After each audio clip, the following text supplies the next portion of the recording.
My name is Goeh-Akue. I am a Jesuit priest from Togo and also Regional Director of Jesuit Refugee Service, West Africa and Central Africa. We work in GRS West Africa and Central Africa, works in Chad, in Cameroon and Central African Republic. In Chad, we run education programs in 14 camps with the UN, United Nations, and we are in charge of preschools, primary education, secondary education, and tertiary education. So we are in charge of 35,000 students. This is the second education system in Chad.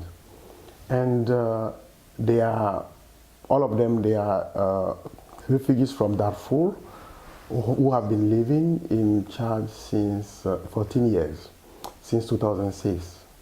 And then in Central African Republic, we are working in Bambari and Bangui.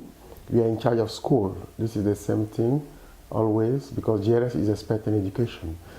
Central Africa went through a long civil war of eight years, more or less.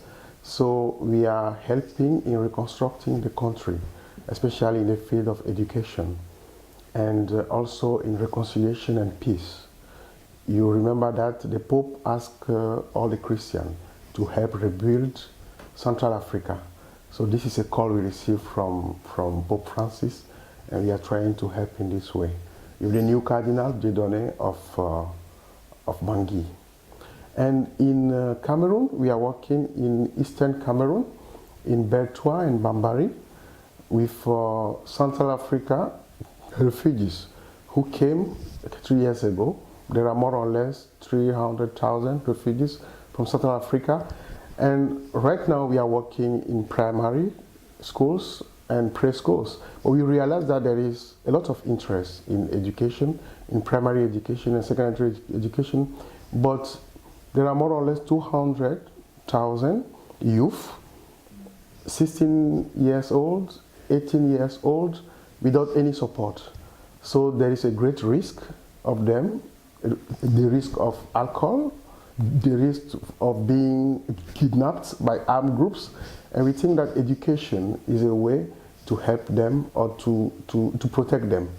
So this is why we come here, and we are planning vocational training to provide them with skills that can help them also for integration, like carpenters, like electricians, and we are here in Ireland to work with the Irish Jesuit mission to see how we can help these youth together. Thanks so much for your support.